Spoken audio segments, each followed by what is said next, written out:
Even as a financial aid officer or someone that's dealing in financial literacy, you're thinking, oh, well, this is going to be great information. It can be great information, but you really have to think about, okay, are they really going to get it? Is it really going to sink in, or is it going to maybe fall on deaf ears, or maybe later on down the line they'll be like, oh, you know what? I remember when I was sitting in this session. Let me see if I can remember what was said back then. But it's also just taking advantage of the technology that's out there now. I know the one-on-one, it is a more personal type of interaction, but we're not able to do one-on-ones all the time, or have a person there to be able to work with the students.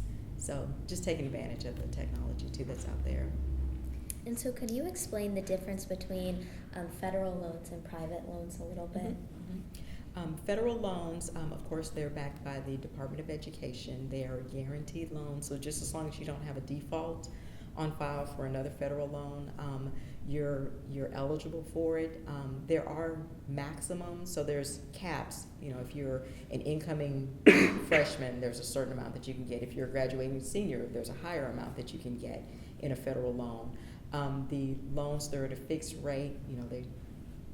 What the rate is, that's what it is. There are eligible those different repayment options that students have for federal loans, and being able to consolidate loans. Deferment, being able to defer your loan, like let's say that you've gone to school, you've gotten your undergraduate degree, you sit out for a year and you want to go back and get your graduate degree. You can defer repayment, you can have an in-school deferment, and then have that loan just kind of set on the side until you complete your graduate degree. So those are some of the benefits and some of the things that are out there for federal loans. For private loans, they are, there's not necessarily a cap. I guess that could be one pro. Positive thing is that there's not a cap on it. You can borrow whatever amount that you are eligible for as they deemed you eligible, and then whatever we're able to certify based on what your cost of attendance is. The other thing is that the lenders, just depending on which lender you're going with, the interest rate could vary. The repayment terms can vary from lender to lender. Some of the repayment options can vary. There may not be a deferment option where, if you're going back to school, they may say you still have to pay this loan back while you're in school. So those are some of the biggest differences between the two. So the state government used to provide more than 50% of funding to the University of Texas, and now it provides just a little over 12%. If state funding for the university increased, would UT be able to give more scholarship money to students, or I don't know how that would work in your office? And typically the state funding is more of grants, need-based grant monies that are offered. I mean, we've got still quite a few or a handful of state programs that we're offering grants to students. But yeah, I mean, anytime if we're allocated the money, and we have the students that are eligible for it, we're going to award that to the students, and we're always hopeful that allocations would meet the students' needs, or I should say our population needs. We're always trying to figure out how to make the dollar go the longest way and hit all those eligible students. We do have something set up where if we find students that are eligible for grant monies, some programs the state will allow us to go back and say, hey, we've got some more students that are eligible, can we get increased allocation money, funds allocated to us? Do you find that academic incentives to keep scholarships work? And how many of those are sort of on campus? Would you know? Let's see. I don't have much historical information. I can tell you this, that recently some of our need-based scholarships, the academic incentive to meet what we call is satisfactory progress towards your degree which is basically just a 2.0. Just make progress towards your degree. 2.0, that's what you need to graduate. A lot of our need-based scholarships have been set at just maintain a 2.0 GPA, and you'll be able to continue to receive the scholarship. The idea behind that is that we found that students were not taking maybe not challenging themselves, or maybe not taking those risks, or maybe dropping those classes because they're trying to keep their GPA up. So our thing is now looking at it and saying, you know what, we're wanting to help get the students to graduate in 4 years. So if you need to take a more challenging class, or if you need to kind of double up, or take more hours, that's okay. Let's try to progress you through in 4 years, instead of so much emphasis on you got to keep this GPA up, because like I said, we found that students were just dropping classes and just trying to keep that GPA up. What was the previous GPA?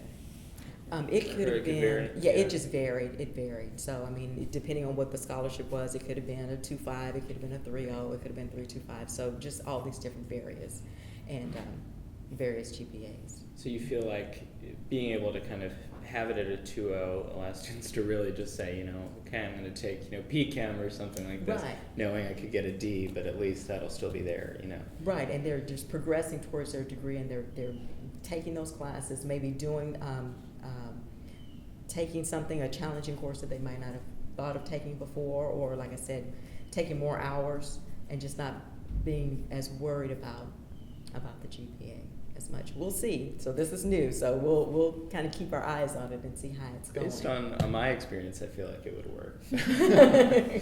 So we're hoping. And so what are some key points that your office gives students to handle debt and keep it down? Right. Well, one thing whenever we're having discussions with students, is about understanding your direct cost. So we award financial aid based on what the cost of attendance is. So the cost of attendance is comprised of tuition and fees, room and board, and then there's also books and supplies. There's also transportation, miscellaneous. So all of that, I mean, those are like soft numbers that, can vary one way or the other. But your hard and fast ones, tuition, you know what your tuition is. Room and board, pretty much, well, especially if you're living on campus, you know how much your housing contract is. With books, typically, $300-400 for books and supplies. So it's understanding what your direct costs are, and then above that, think of what your needs and your wants are after that. So just knowing that, I need to cover these things directly for my education. Everything above that should be considered extra. I always think of how, and I did the same thing, you have this certain mentality, you want to live the same way you did when you were at home, but that's not necessarily the case. If you're living in a dorm, you may have to eat ramen noodles, or, you got to change your diet a little bit, just so that you can not have your financial aid paying for things that are maybe a little too much. But it's just understanding what your costs are, what your budget, what your direct costs are, what are needs and wants, and then just keeping a budget for yourself. And that's something that everyone needs to do. This just something that I think in this day and age where we don't deal a lot in cash, so we don't really see that money is going when we're spending it. It's just on a card. We're just it feels very good. I know. It feels like Monopoly money. Right, it is. And then when you get that zero on the balance of your account, you're like, oh, well, there it goes. And even charging, there's no real idea of, how much money you're actually spending. So we encourage students to keep a budget. We've got some, we try to direct them to different resources to understand, budgeting principles and what are some good ways of saving money, or not saving money, but saving your cost, different budgeting things like that. And so that feeds into the Bevonomics course. Yes. Do you want to talk a little bit about what that is and how your office plays a role in it? So Bevonomics is our financial literacy. We give information about budgeting, about understanding your cost. There's also information about savings and how to save towards, it seems like it may be something you're thinking of too early, but save, how do you save towards retirement? It's just kind of getting that information to students early on, because of course when you're graduating, I mean, you got to be thinking of these things. What are you going to be doing after you complete your education? You know, while I'm in school, if I'm incurring a lot of debt, what kind of position am I going to be in when I graduate? Am I going to have to move back home? Am I going to be able to move into my own apartment? How early on am I going to be able to start saving for retirement? So kind of giving them this information, even though it seems like it's long-term information, but you know, the decisions that you make today are going to affect, you know, what you're able to do in the future. Will borrowing a lot of money, could that affect you having to delay saving for retirement? You know, will it delay you being able to purchase a home? Will it delay, you know, your own life decisions, you know, of getting married or starting a family or things like that? So just making sure that they have that information. So we do that. We've done sessions before. One big thing that we did in the last freshman orientation was a video module that the students had to watch.